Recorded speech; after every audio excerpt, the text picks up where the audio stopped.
learners and groups. So learners are not just showing their work for the sake of it, but sometimes pinag-isipan din nila kung paano nila ito gagawin, kung how they did it, or kung paano nila i-improve yung learning groups nila. And they take responsibility for their own learning. So the students know the students are in charge on their learnings. Kasi sila rin yung nagde-decide kung ano yung i-input nila, for instance, in electronic portfolio, dun sa reflection, sila rin, of course, sila yung mag-organize ng mga nilalaman ng electronic portfolio. And how they improve. No? So, using a portfolio helps them to develop skills in writing, creativity, critical thinking, and multimedia. So, by creating a portfolio, the students practice multiple skills like yung skills in writing, kung paano nila gandahan yung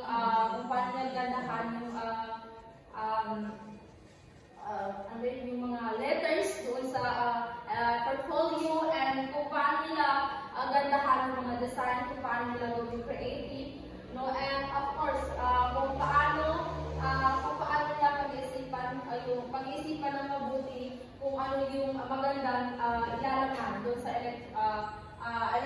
electronic portfolio. So yes, and also the multimedia. Sometimes in electronic portfolio, naglalagay din sila ng mga videos, photos, no? And yeah. So today's students are using informal tools like Facebook, Twitter, and texting, but the portfolio are formal and academic system. So yeah, when social media is a great for sharing personal content,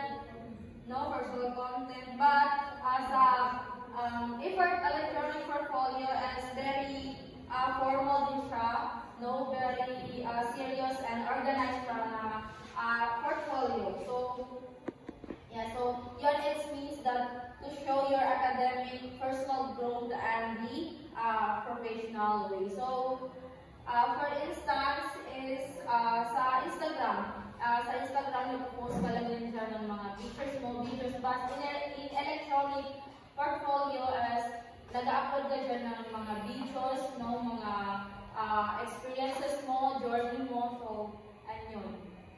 So, yeah, electronic portfolio is very formal siya na portfolio. So, now, what is e-portfolio? So, an e-portfolio is a digital collection for selected works such as essays, posters, videos, and artwork created by students. So, yes, an e-portfolio is a digital collections of our works, no? And kung ano yung mga natutunan natin, and kung yung mga na-create natin. So, it is more than just a files, no? It also tells about our stories, no? About our skills, experiences, and our growth.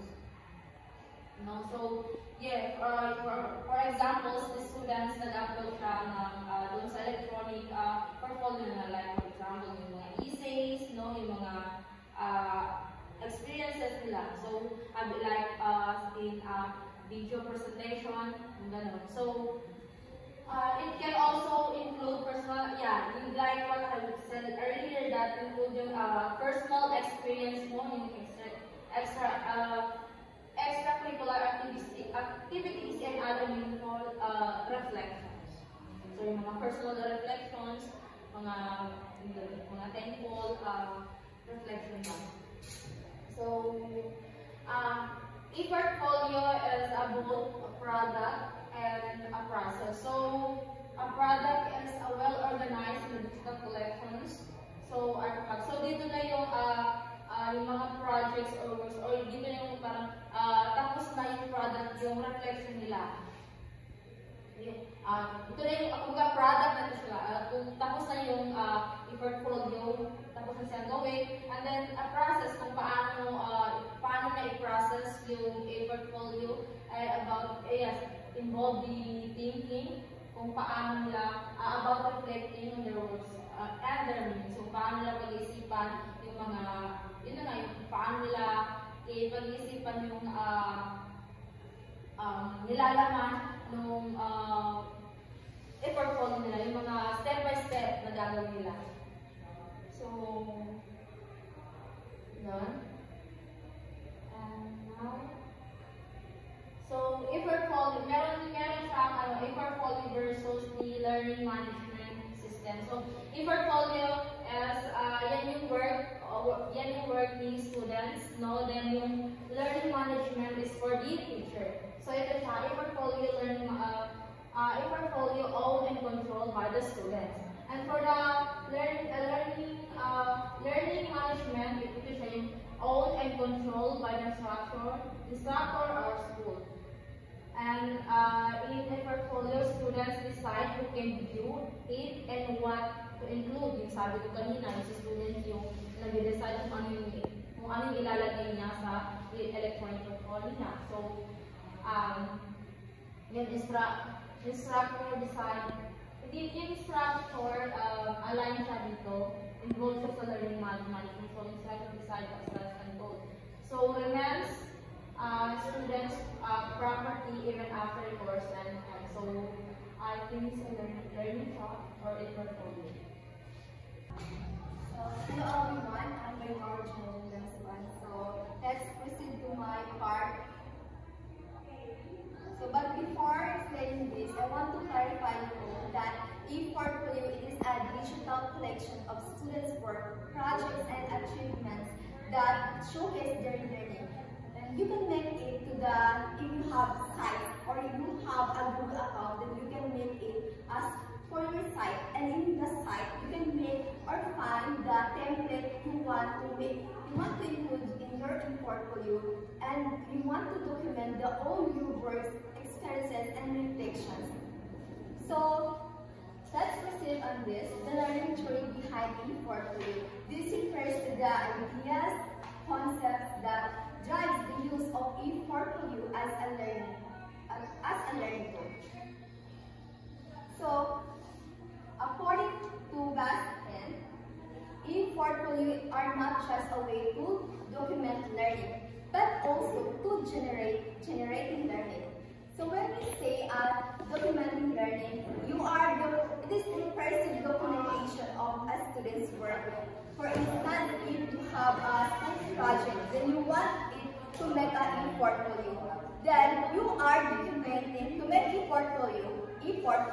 You are documenting by writing down the details of that project, the experiences you learn about that project, the pictures that you want to include or document to that project. So that is documentation or document learning. And while generating learning, when we say generating learning, it refers to the ideas, your understanding.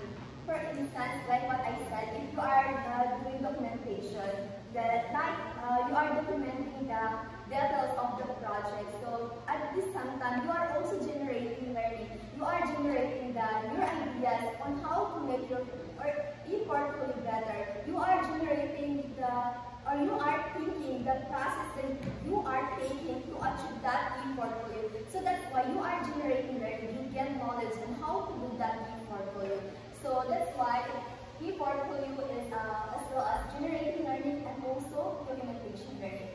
But remember, it's indicates here that generating learning is sometimes overlooked. When we say overlooked, parang nakakalimutan. Yes, because many students nangyayari na they are only when they make an e-portfolio, nangyayari na they are only focusing on the documentation, how to document the picture to include the e-portfolio, how to make it faster, how to make it faster to submit it to their grade. We are forgetting to how to generate learning because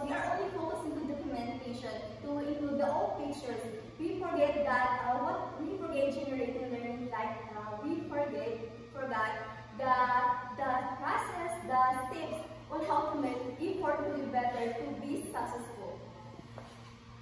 So let's proceed that.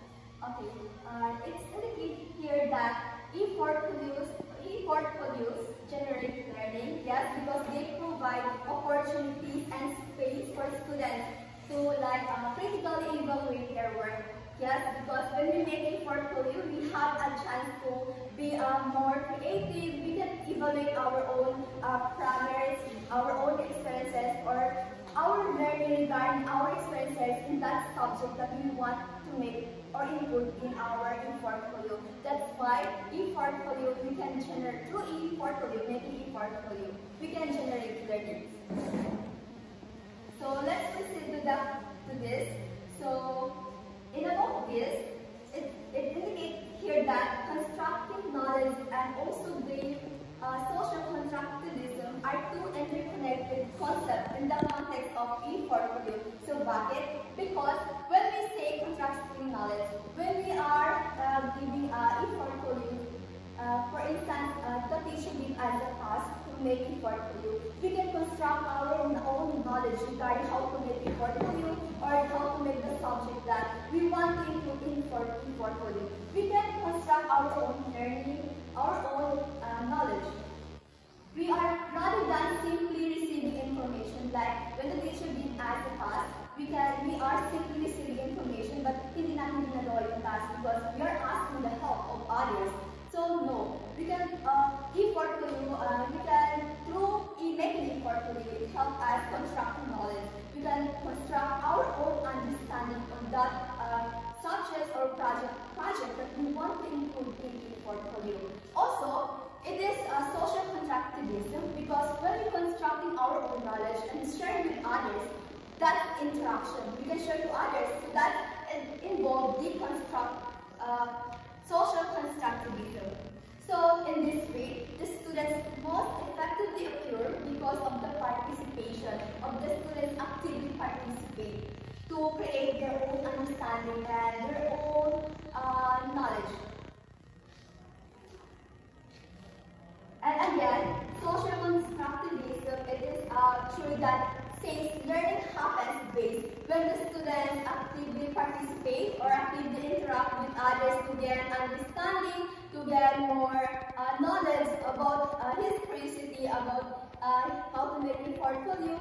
We can share our own ideas or our insights about making a portfolio or our own knowledge experiences. So it can through making a portfolio we can socialize with others. So that's why it is involved with social constructivism or constructivism.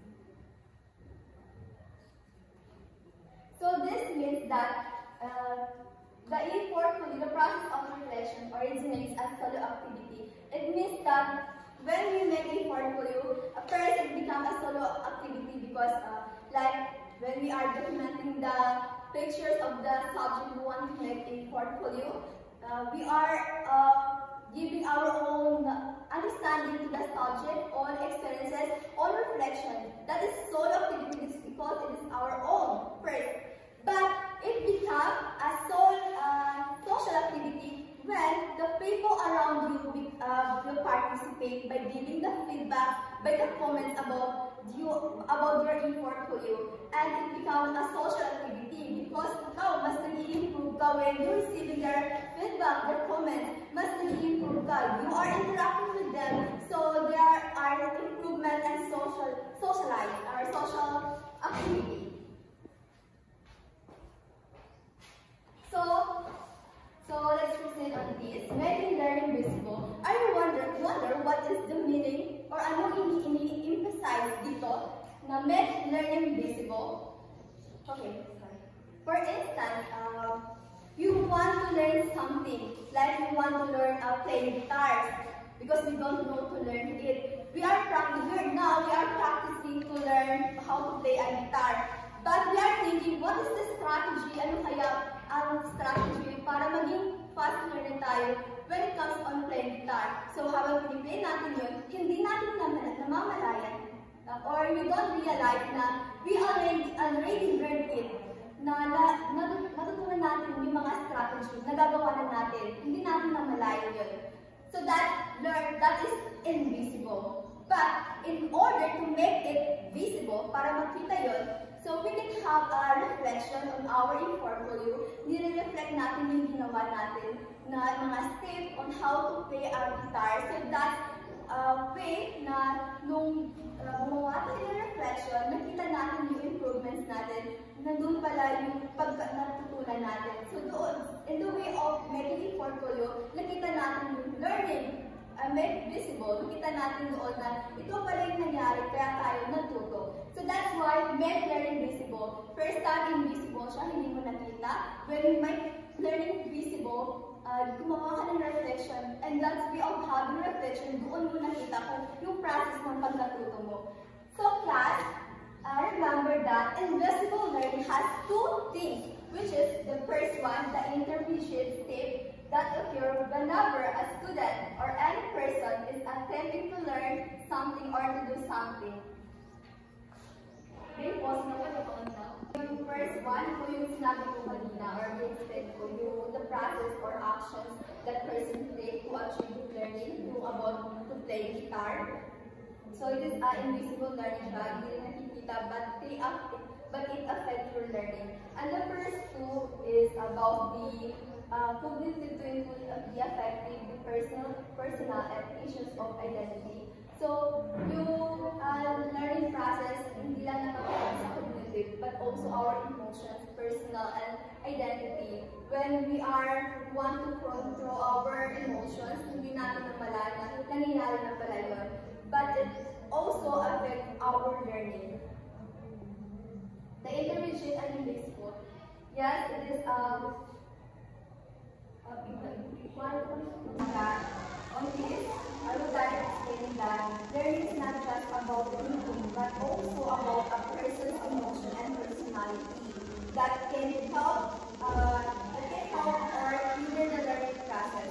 For instance, if you are interested in something, you are easily learned. But if you are afraid to do something, you are struggling. You are experiencing struggles, and it is a part of invisible learning because you can see them, but it is affected in your learning. But they can affect your learning. And about this means that an portfolio is student-centered because when we make a portfolio, we can have our own understanding on our experiences. So it is a student-centered because we can answer it by our reflection, our own understanding or experiences. It can showcase what we learned. So about this, according to the research, students are more engaged and motivated when they have control over their learning. For instance, a teacher gives us a task, so they make us to ano yung gusto nating format na gagawin sa portfolio. So they make us to have decision to ourselves kung yung mga strategy na gawin natin. So mas naging motivated tayo at mas naging interested tayo gumawa ng portfolio. Another one that portfolio promote deep learning. Yes, because when we make a portfolio, marami tayong reflections sa mga natutunan natin. Nagkakaroon tayo ng deep learning. Kinukonect natin yung mga natutunan natin, nangyayari sa buhay natin about the subject. So, mas nagkakaroon tayo ng development. That's why making a portfolio have opportunity to learner to support or promote their learning. So, mas naging development tayo. Nagkakaroon ng development. So, that's all my part. Thanks to High Elite, and now let us proceed to the types of e-portfolios. So some educators see e-portfolio primarily as a tool for generating new or deeper learning, while others view them as a tool for assessment of students and by extension of school programs. So yes, some educators view e-portfolios in different ways. Some are seeing e-portfolio as a tool of making the learning process become more better, and some are using e-portfolio to measure the performance of the students and to evaluate the school programs. And those two approaches are both showing support of e-portfolios in terms of learning. So according to Barrett 2008, there is a two main focus of e-portfolios, which are the student-centered e-portfolios and the school-centered e-portfolios. So school-centered e-portfolios are mainly focused on showing what the student have already learned, and they are used to by the teacher or school to evaluate student performance and assign grades. And this is called as assessment of learning.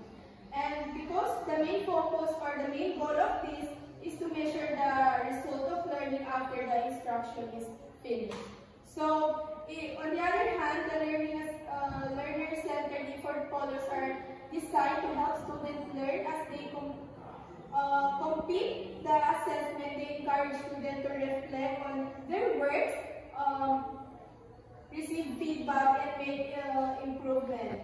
This is called, and this is also known as assessment for learning or formative assessment, because the goal of this is to create a portfolio itself and help the student understand and develop their skills and knowledge.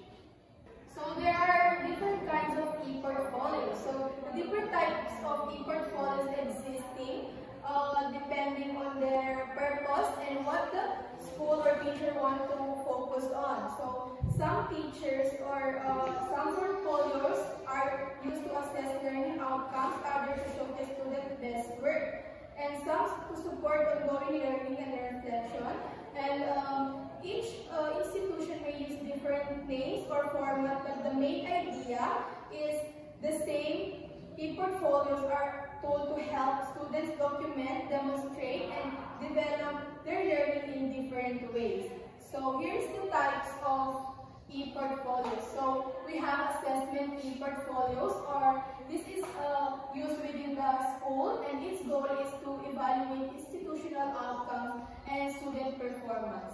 So next we have the learning e-portfolios. It is used mainly by students, and its goal is to help them reflect or assess their own learning process. So lastly is the career transfer e-portfolio. So used for external audience, or its goal is to showcase the students' achievement and skills.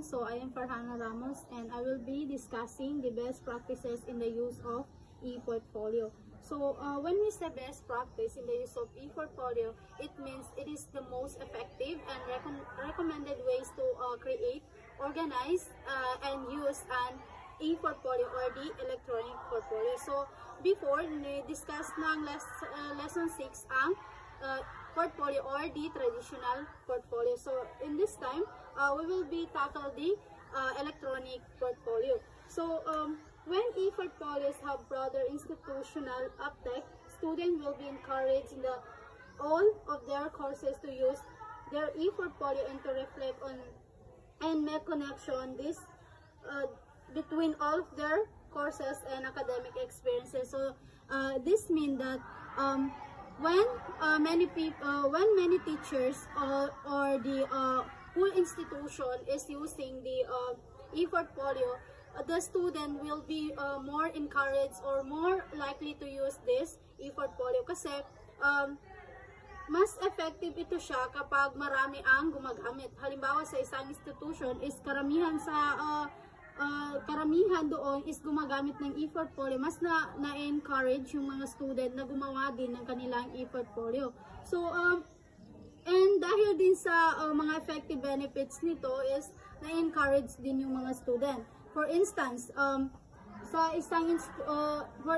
si Miss Suhaya she used the e-portfolio in some of her subjects. So like in English, science, and the physical education. So in science, she uploads her essay, and then in English, she uploads her essay, and then in science naman, she adds her laboratory reports. And then sa physical education, he reflects on her teamwork and fitness goals. So dahil karamihan sa teachers niya is gumagamit ng e-portfolio, si Miss Enid can see her progress in writing, research, and of course her self-assessment across that subject through her portfolio, so or e-portfolio. So it also helped her understand how everything she learned are connected. So we have here the seven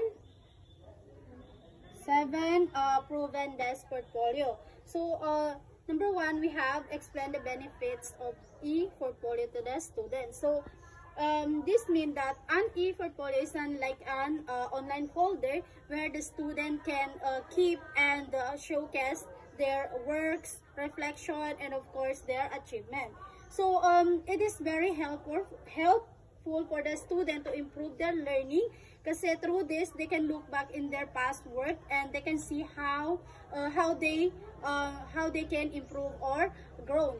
So and for instance, dito sa number one is the student uploads their essay in every grading period. So through that is ma-measure ng mga student kung paano sila nag-improve sa kanilang writing skills. And it also help them understand themselves better as a student. Kasi the more na nagre-reflect sila ng mga natutunan nila, they can also discover what subject or activities they enjoy the most. And another one thing is this e-portfolio can be shared with teachers, classmates, and even family member para makita nila yung progress ng isang student or at makikita nila yung mga achievement nila. And the most important things is this e-portfolio is very helpful pa when it comes to applying a course, when it comes to applying the college or even sa job, kasi it serves us as a professional professional portfolio that show the student talent, skills, and achievement. Number two, we have established clear expectations. So this simply means that you as a teacher, kapag may gusto kang ipagawa sa student mo sa e-portfolio nila, dapat clear yung instruction mo sa kanila kung ano ba yung gusto mong gawin nila sa e-portfolio. Kasi sometimes yung mga students, kapag hindi nila naiintindihan yung purpose ng ginagawa nila, is magtatanong niya sila ng bakit kailangan ko pang gumawa nito, or bakit kailangan ko pang i-connect or i-reflect yung mga natutunan ko or yung mga achievement ko. So dapat you as a teacher, dapat clear yung instruction mo sa kanila para hindi sila magtanong ng. So number 3, we have provide numerous examples of successful e-portfolio created by the students. So you as a teacher, kailangan mo magbigay ng maraming example or magagandang example sa mga students mo na galing sa ibang learner. Kasi the more na maraming nakikita yung mga students na example, mas marami silang nagagawang guide. For instance, yung ginawa sa atin ni Miss Shalimar, pinakita niya sa atin kung ano yung nilalaman ng portfolio, kung saan nakalagay yung content at reflection. So through that, kapag may example, magkakaroon yung mga student na guide kung ano ba yung magandang format, kung ano ba yung magandang design. So ito yung sa number 3. Okay, so number 4, the scaffold student learning. So meaning to say, kapag magpapagawa ka ng e-portfolio sa student mo, dapat yung step-by-step process lang. Kasi hindi pwede na kapag gusto mong gumawa sila ng e-portfolio, is isahan lang. Dapat magsimula din sa maliit kasi possible na ma-pressure yung student kung hindi siya dadaan sa step-by-step process. Okay, next, we have walk the talk. So this simply means that you as a teacher, dapat meron ka ring sariling e-portfolio na pwede mong maipakita sa students mo para mas ma-encourage sila. And through that, you as a teacher is maintindihan mo din kung ano ang challenges at challenges and benefits ng paggawa ng e-portfolio. Kasi kung you as a teacher, kapag meron kang sariling e-portfolio na maipakita sa students mo, is mas ma-encourage mo yung student mo na gumawa din ng kanilang e-portfolio. Kasi ikaw na teacher is meron kang sariling e-portfolio. So through that is ma-encourage mo yung students mo na gumawa din sila ng kanilang e-portfolio. Okay, so next we have tie e-portfolio to assessment. So this means that dapat yung e-portfolio is kasama siya sa grading system. Kasi yung mga student, kapag alam nilang recorded lang at not graded, yung mga ginagawa nila is hindi nila yan siya ipa-prioritize or hindi nila gagawin. So, dapat lang na ang e-portfolio is kasama sa grading system. Since ang paggawa nito is, it takes a time and effort. So, dapat lang na kasama ito sa grading system. Kasi, even tayo naman, kapag pinagawa tayo ng activities na alam natin na graded lang, pero hindi siya recorded, is nawawalan tayo ng gana na gawin yung activity na yun. Okay, so the last one, we have make it social. So, meaning to say, dapat maging interactive at collaborative ang paggamit ng e-portfolio. Hindi lang ito tungkol sa paggawa ng sariling e-portfolio, kundi para na rin i-check mo yung gawa ng iba. So, for instance, pwedeng maggumawa ang teacher ng discussion forum. So maglalagay siya ng link ng LMS. So, LMS or Learning Management System. So, kung saan makikita mo yung e-portfolio ng mga classmates mo. So, matandaan nyo yung ginawa ni Ma'am Dalgan sa atin na nagbigay siya ng link sa GC natin para doon natin i-upload yung mga vlog natin. So, nakikita natin yung vlog ng mga kasama natin. So, pwede tayong mag-comment doon. So, dito sa e-portfolio is pwede natin gamitin yung LMS para mag-comment sa mga performance ng mga kaklase natin. So, make it social. Okay, so let us proceed to my part, which is e-portfolio assessment rubric. When in this segment means that grading e-portfolio needs careful consideration due to students put a lot of time and effort into them. They pick their best work, put they write about what they learn and also to make it look good. That's why it's important to grade them fairly. But grading e-portfolio can be hard. It's hard to know if the students is really learn something. Like for instances, a student may say, I learned a lot from my teammate. It shows that they learn something but not much. A good reflection would be, I learned to solve problems differently and because of my teamwork. Okay, so in this segment means that Helen Barre's ideas is that using e-portfolio for assessing grading and tests can limit deep learning. When the students focus only on getting good grades, they might just collect work instead of reflecting on what they learn. Like this can make the e-portfolios less effective. And grading e-portfolio can help when used to think about what they learn. E-portfolio can be helpful when used to think about what you've learned, set goals and track progress, and also understand yourself better. And to make it clear, the teacher can also use the rubrics to check the both work and the thinking progress. And this way, e-portfolio helps students learn to reflect and also to adjust or create meaningful ways of their words. And on this second statement, says that using rubric can help make assessing e-portfolios fair and effective. A rubric lists specific criteria to evaluate students' work. Regular feedback from teachers and other students also help students stay motivated and improve. And also, like for instances, the teachers might say, "Good job on your work. What do you do differently next time?" And by that question, this will help students reflect their works and help them motivate